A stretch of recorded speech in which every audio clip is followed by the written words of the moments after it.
Assalamualaikum warahmatullahi wabarakatuh.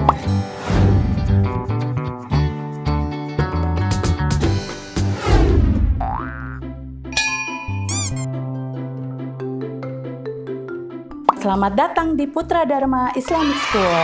Nah, perkenalkan, nama Bunda Siti Aisyah. Biasanya Bunda dipanggil Bunda Siti. Nah, nanti di kelas Mina akan bertemu dengan Bunda Siti ya sayang. Sekarang kita mau belajar sama Bunda. Yuk, semua pasti pada penasaran kita mau belajar apa hari ini. Nah, hari ini kita mau belajar tentang aturan di rumah ya sayang ya. Wah, pasti kalian sudah mempunyai aturan di rumah bersama kedua orang tua kalian. Ya, pertama, siapa yang tahu apa itu aturan? Ayo, siapa yang tahu? Ya, di sini akan Bunda beritahu ya. Aturan itu adalah peraturan yang harus kita taati dan kita laksanakan. Ya, kenapa harus kita laksanakan aturan itu sayang? Supaya hidup kita di rumah menjadi tentram, damai bersama keluarga kita. Nah, sudah mengerti semua apa itu aturan?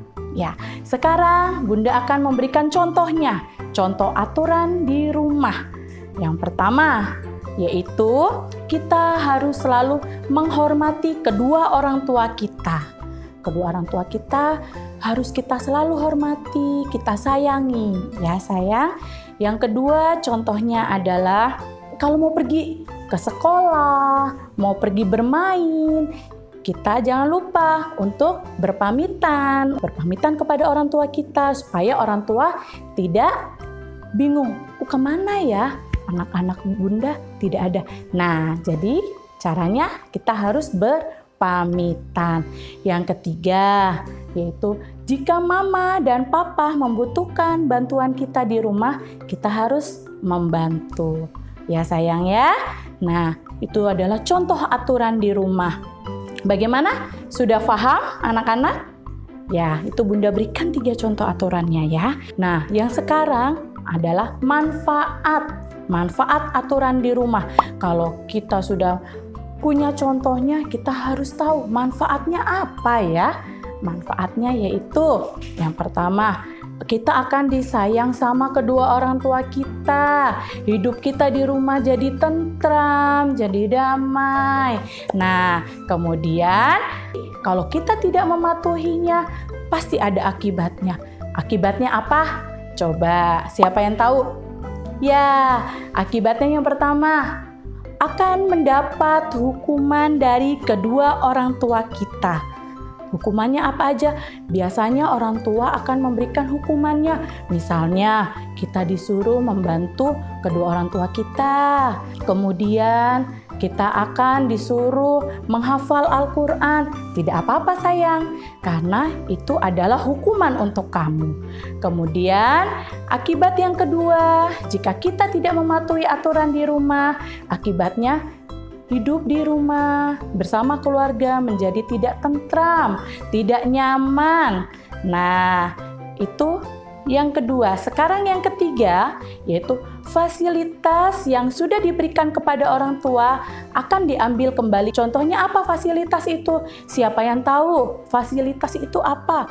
Fasilitas itu adalah barang-barang yang sudah diberikan kepada orang tua kita, kepada kita akan diambil kembali. Ya, misalnya kamu sudah diberikan HP sama mama, sama papa, tapi karena kamu tidak mematuhi aturan, jadi HP itu akan diambil sama mama dan papa kembali. HP itu akan kembali kepada kamu jika kamu sudah melaksanakan aturan tersebut ya. Oke sayang, bagaimana? Ingat dong materi yang barusan Bunda sampaikan. Terima kasih. Semoga Ananda semua sehat. Jangan lupa jaga kesehatan. Wassalamualaikum warahmatullahi wabarakatuh. Assalamualaikum warahmatullahi wabarakatuh.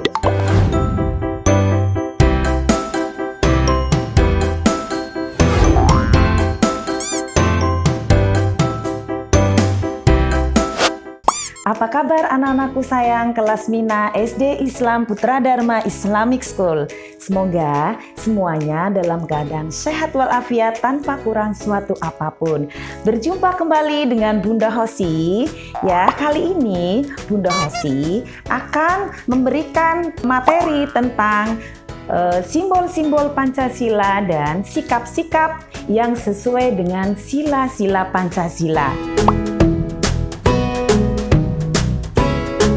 Nah, yang pertama Bunda akan menjelaskan tentang dasar negara Indonesia. Siapa yang tahu? Ayo dasar negara Indonesia.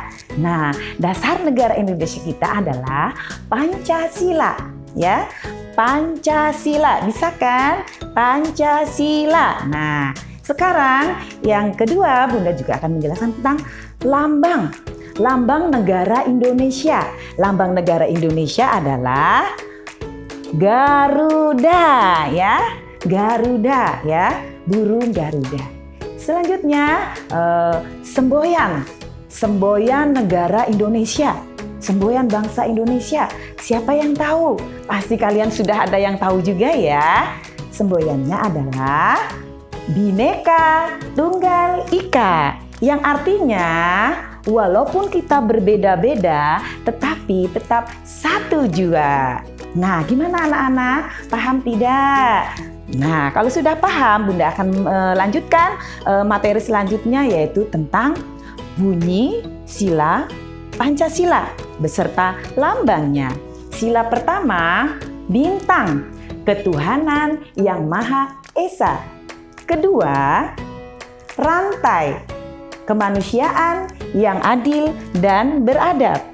Tiga, pohon beringin, persatuan Indonesia. Keempat, kepala banteng, kerakyatan yang dipimpin oleh hikmat kebijaksanaan dalam permusyawaratan perwakilan. Yang kelima, keadilan sosial bagi seluruh rakyat Indonesia. Nah, gimana anak-anakku sayang? Kalian harus hafal ya dengan 5 sila Pancasila, ya, dasar negara kita ya sayang ya. Nah, sebagai pedoman hidup bangsa Indonesia. Nah, agar kalian cepat menghafalnya, Bunda ada nyanyiannya loh. Nyanyian lambang Pancasila. Dengarkan Bunda ya. Let's go! Lambang Pancasila ada 5, 1 bintang, 2 rantai, 3 pohon beringin, 4 kepala banteng, 5 padi dan kapas. Gimana sayang? Gampang tidak dihafalkan? Gampang ya. Nanti di rumah buat belajar kalian biar cepet hafal ya. Nah, sekarang Bunda akan menjelaskan makna dari bintang, rantai, pohon beringin, kepala banteng, dan padi dan kampas. Yang pertama yaitu bintang. Bintang berwarna kuning keemasan yang artinya adalah cahaya kerohanian ya sayang ya. Karena Indonesia kita itu memiliki apa ya sayang ya? Memiliki kepercayaan ya. Ya, nah warna hitam, dasarnya hitam itu melambangkan alam bahwa Tuhan adalah sumber dari segala yang ada di dunia ini, ya.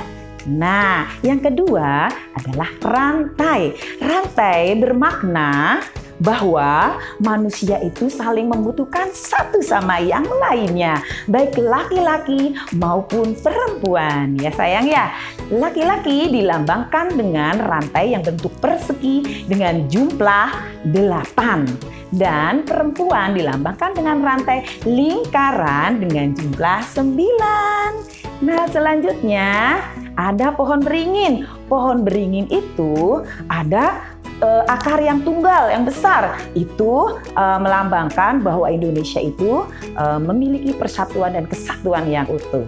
Dan ada akar yang banyak, yang bergelantungan ya.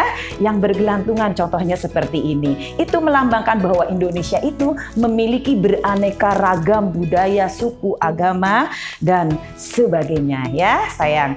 Nah, untuk yang keempat yaitu kepala banteng. Ya, kepala banteng ini adalah hewan yang suka berkumpul.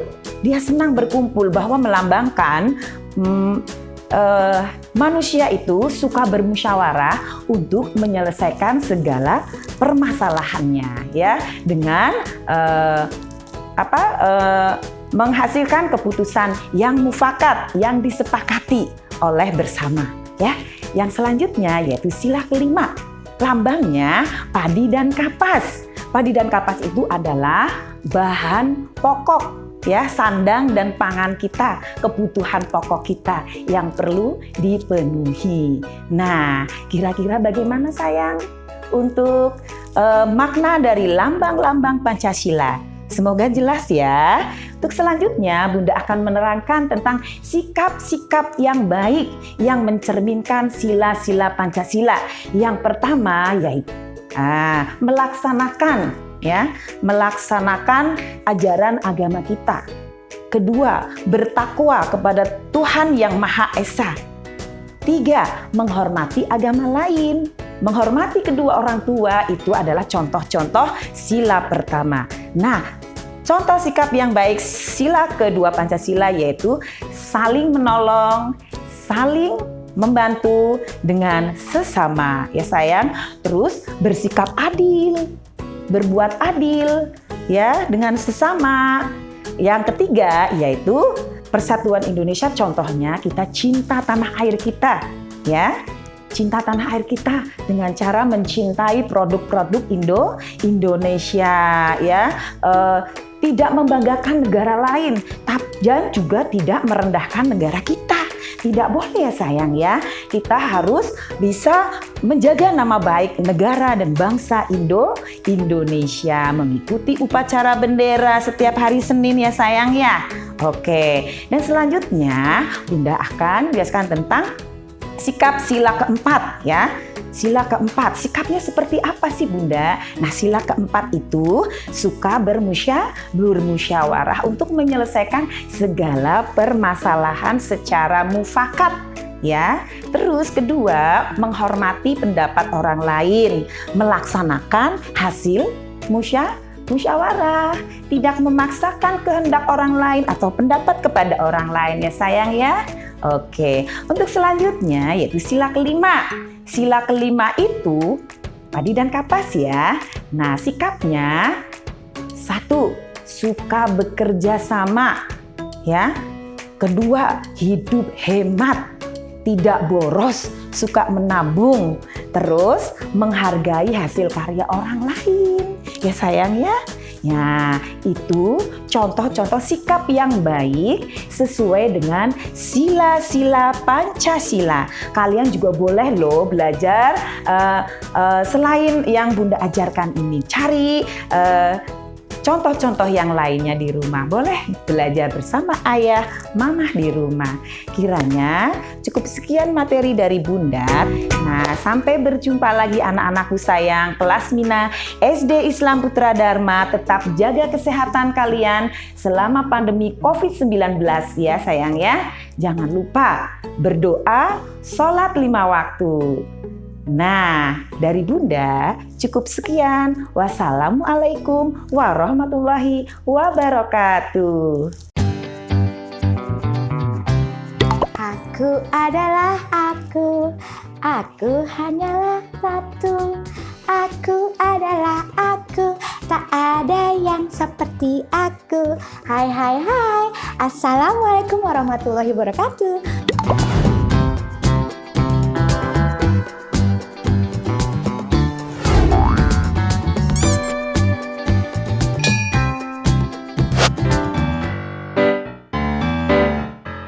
Jumpa lagi di sini bersama Bunda Ella. Hari ini Bunda Ella ingin mengajarkan tentang keberagaman karakteristik individu. Apa sih Bunda?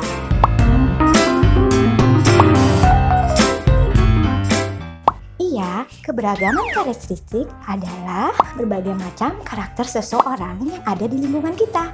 Sedangkan karakteristik individu adalah perbedaan individu satu dengan yang lainnya. Untuk lebih jelasnya, Bunda akan lebih jelaskan lebih lanjut. Karakteristik yang akan Bunda kenalkan ada 5. Yang pertama adalah usia. Usia itu dibagi menjadi 2. Ada usia muda dan ada usia tua. Sekarang lihat, ada gambar ibu, ada gambar nenek. Ibu lebih muda dan nenek lebih tua. Lihat lagi, ada gambar ayah dan kakek. Ayah lebih muda dan kakek lebih tua. Lihat lagi, ada gambar kakak, ada gambar adik. Kakak lebih muda. Kakak lebih tua, sedangkan adik lebih muda. Dan untuk yang kedua adalah jenis kelamin. Jenis kelamin ada 2, laki-laki dan perempuan. Dan yang ketiga adalah suku. Di Indonesia bermacam-macam suku dan budaya. Contohnya ada suku Jawa, suku Sunda, suku Dayak, suku Betawi, suku Padang, dan banyak lagi. Yang keempat adalah pengetahuan. Pengetahuan apa, Bunda? Dulu kalian pertama kali sekolah apa ya? Pinter. Dari TK, dilanjutkan lagi ke SD, lanjut lagi ke SMP, lanjut lagi ke SMA. Dan yang kelima adalah agama. Di Indonesia ada 6 agama yang boleh dianut. Contohnya Islam, Hindu, Buddha, Kristen Katolik, Kristen Protestan, dan Konghucu. Sudah paham? Oke, kita sebutkan lagi ya. Tadi di awal adalah di karakteristik itu ada usia, jenis kelamin, pengetahuan, suku, dan agama. Sudah jelas? Kita bersama-sama berdoa semoga masalah COVID-19 segera berlalu, kita bisa kembali ke sekolah seperti biasa. Oke, kalian bisa bermain bersama-sama teman nanti di sekolah SD Islam Putra Dharma Islamic School. Oke, Bunda akhiri. Wassalamualaikum warahmatullahi wabarakatuh.